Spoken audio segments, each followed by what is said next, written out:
Lakshmi's flow of abundance, and I'm very excited about it. I work with goddesses all the time, and this particular goddess is one that I've been doing a little research and exploration and working with recently in the last year or so. Lakshmi is a Hindu goddess, and she is depicted seated on a lotus flower of wisdom, and her wisdom is spiritual wisdom, and what she brings is the flow of spiritual wisdom, which can also be translated into the flow of material wisdom, or how we find ourselves engaging with the material world in practical terms as well. So I'm going to be offering a workshop about her flow so that women can understand how to get into the flow, and whether that plays out specifically in their finances, or in their flow of feeling at purpose in the world, or whatever it is that they might find that they feel stuck or have obstacles. Lakshmi, as an aspect of the divine feminine, can help to remove those obstacles once we learn how to enter into her flow. So, empowering women through their connection to the divine feminine. And so I work with goddess consciousness, and I teach goddess consciousness. I have founded a ministry 10 years ago called Gaia's Temple, which is specifically about the goddess. And so there are many different emanations of the divine feminine in cultures all over the world, and Lakshmi is one of them. And I started learning a little bit more about her last year, actually from a very kind of funny thing that happened.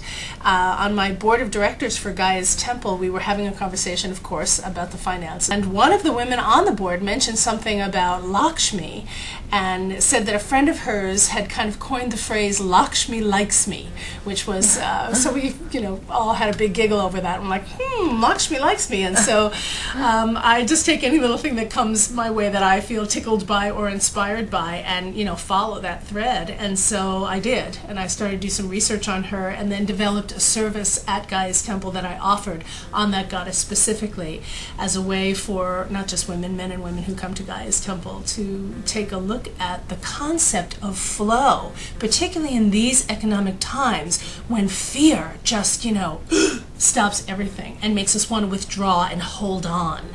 Fear just tightens everything. And Lakshmi's flow is all about just trusting that there is a flow, an energetic to the universe. So I just fell in love with her. I think women understand flow naturally just because of our biological processes, and we understand that there's a cycle because of that. And yet when it comes to our world and how we engage in the material plane, and I think there's many reasons for this, including our spiritual conditioning, from kind of patriarchal viewpoints, that there's a hierarchy, there's lack thinking and scarcity thinking that we are conditioned into, and so we forget that there is a flow, and that there is a cycle, and that there are ebbs and flows. And I think that when we reclaim that as not only our birthright but kind of our spiritual understanding, we put ourselves back into the flow. Scarcity can start to leave, fear can start to relax, and then we become way more resourceful. Not to mention we live more joyfully. When I first moved into this office, which was actually just over 10 years ago, and prior to this I had been sharing an office with another woman who did similar work as mine. It was actually her office, and I was renting it for 2 days a week. And I was paying $150 a month to have that space. And it was in Fremont, and then a whole bunch of construction took place there, and the building was coming down, and we had to leave.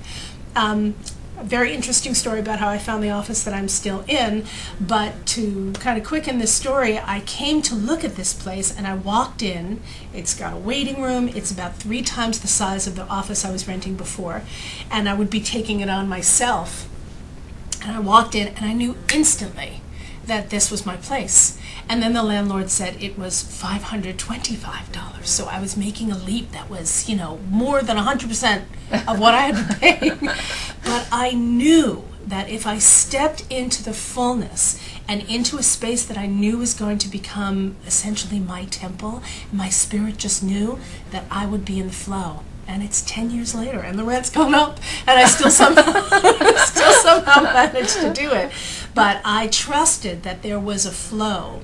And it's a leap of faith to come from a place of scarcity into a place of flow.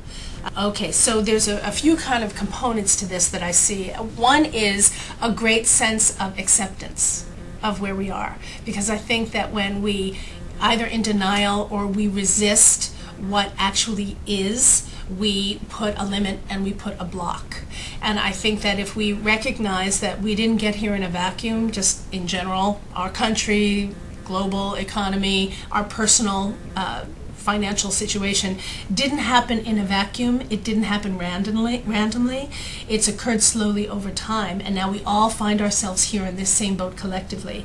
If we can accept that we have made mistakes and have not really taken care of our relationship to the material plane in an honorable way and in correct, right action, we can kind of own our responsibility in it and begin to become empowered. That doesn't mean that, that'll be a quick little fix, certainly, but reparation begins with acceptance. So I think that's the first step.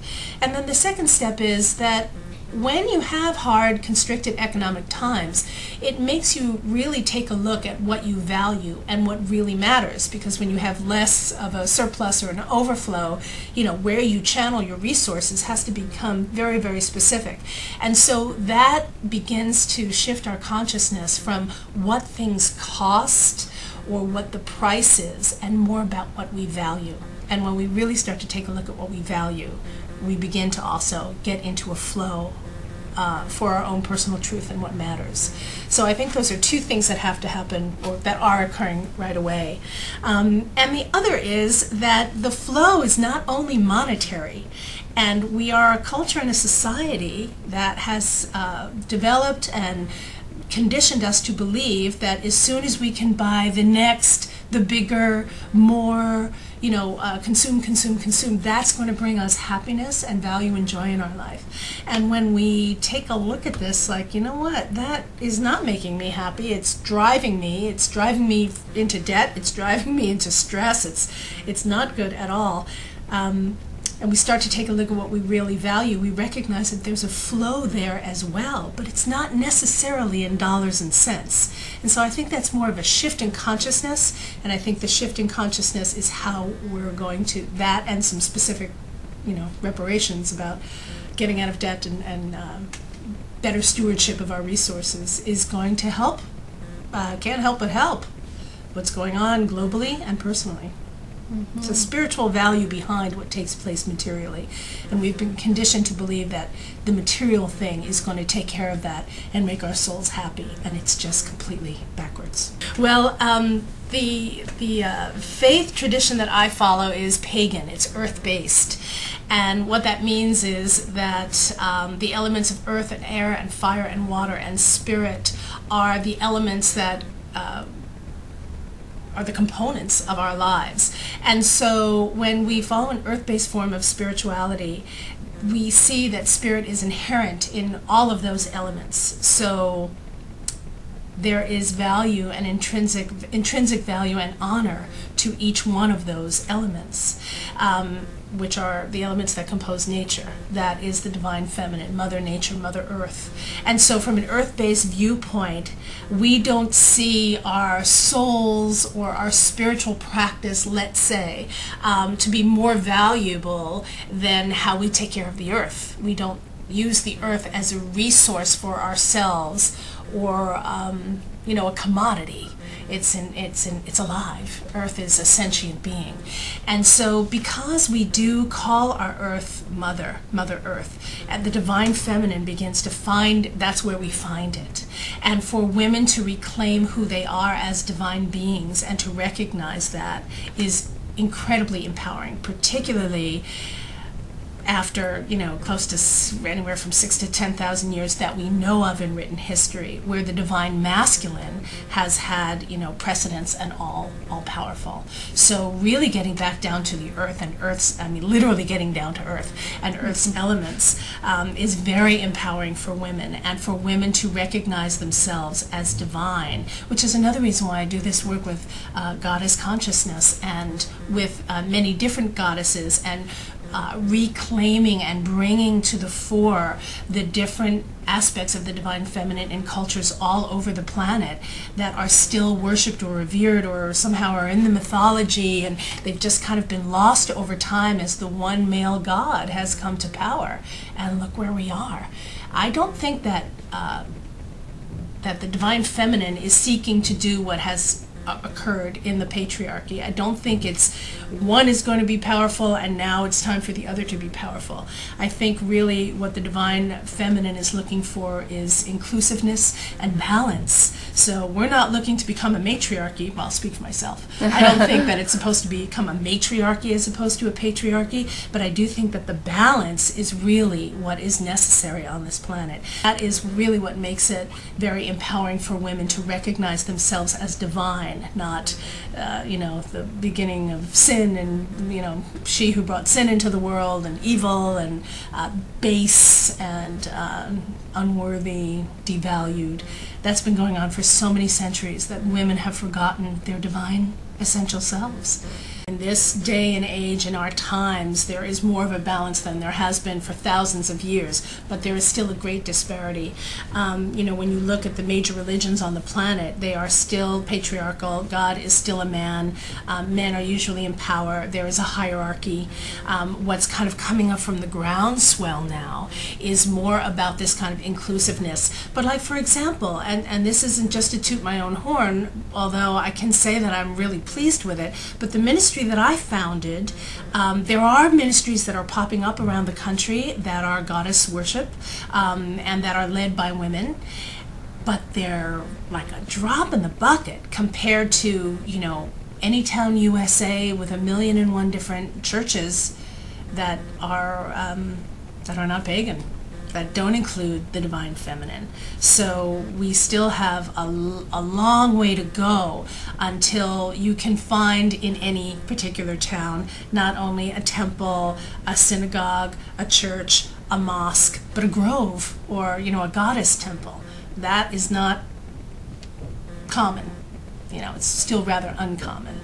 But we'll get there. And I think that we're getting there through ways that are particularly feminine, which is really about relatedness. I mean, the mission statement for Gaia's Temple says, we foster love of the divine feminine through honoring nature and the qualities of compassion and relatedness. And that, I think, is intrinsically feminine, not women-oriented only as in gender, but feminine as in energy, that we seek to include, we seek to nurture, we seek to relate, as opposed to, divide and conquer, which is, the often, unfortunately, in a dysfunctional society has become a lot of the male principle, which I think in its purity is, active and radiant and protective. That can be in its exalted quality. But in our dysfunctional societies, it's been divide and conquer. Bright is my light, how deep is my shadow, right? There will be shadow when there is light. And that's part of the inclusiveness of pagan spirituality. We don't see the light as good and the darkness as bad. We don't do, polarities hold the balance. One is not good and the other is bad. It's wholeness, and we seek for wholeness. So we strive to take the judgment that shadows are bad, just to start with. However, it is in the shadows where the unknown often takes place, because it's not in the light and it's not always, conscious. And so from those places, we often operate out of our wounded places, which continue to, keep dysfunction going. I think for women in particular, we have internalized our guilt that we've been taught. Just think of the concept of original sin. Right? Women came in, we brought original sin. That's it, from the get-go. We're at a disadvantage. Now, that happens for centuries and centuries. If we believe in reincarnation, we have lived that as women lifetime after lifetime. That's in our bones and our cellular memory. It takes a strong consciousness and huge leaps of faith to recognize that that is not the truth. But where it goes in shadow is guilty behavior and unworthiness. And when women feel guilty and unworthy and remain subservient, or believing that they're not unworthy, that they're not worth the good stuff, that they're not smart enough, strong enough, capable enough, when in fact women are all of those things, and probably more so because we are the life bearers. That's kind of like inherent in who we are. The second is that if we have internalized the patriarchal understanding that there's not enough, that the other person is the competition, and that it's only through acquisition that we are successful, which is pretty much the MO on our planet. We're going to view everybody, including our sisters, as the competition. So it's hard. We've been separated from each other for so long, and we've been taught that the prize is to get the right man who makes, the good money, or is handsomer, or whatever the story is. So anybody else who might get him is the competition, and we have lost our sense of sisterhood, which I think is emerging again now, but that's the wound that we're playing out of, that other women are not our competition. They are our strength and our sisterhood.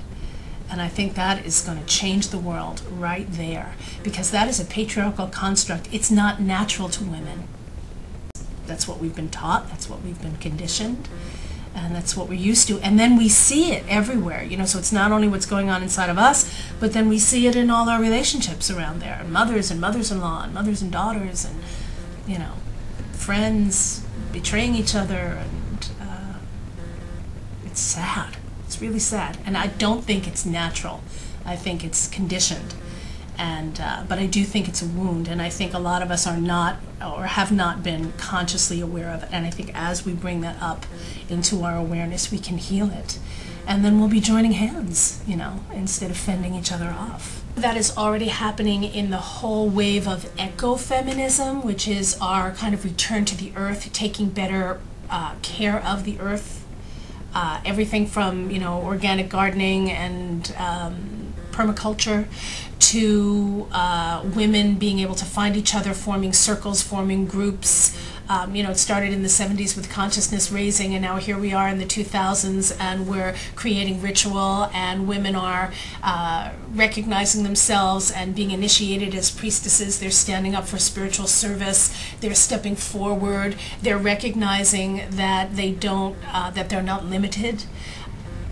It's relatively new in the scheme of our history for women to be in positions of leadership, really, and really known for that. We've always been like the woman behind the throne kind of thing. And so we make a lot of mistakes because we're not practiced at it. And I think that the most important thing is for us to have tolerance of each other, because when we first go to step into our power, when we're not used to having that power, we're going to make mistakes. We're going to trip and fall. We'll probably step on toes. We'll probably look like egomaniacs. We're probably going to make other women angry because of projections and all kinds of things. So the most important thing that believe we can do as women is to cultivate tolerance. Not tolerance for what we don't want anymore, but for tolerance for each other in learning how to be powerful, beautiful women. And I've noticed for myself that every time I have acknowledged someone for who they are and how well they're doing, including and especially if they've made a mistake, but still acknowledging them for giving it a go and trying again, and I support you, sister.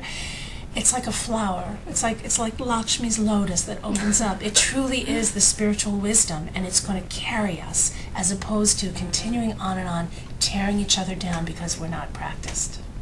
So that would be my prayer and my wish and what I'm going to put my faith in for women in the future.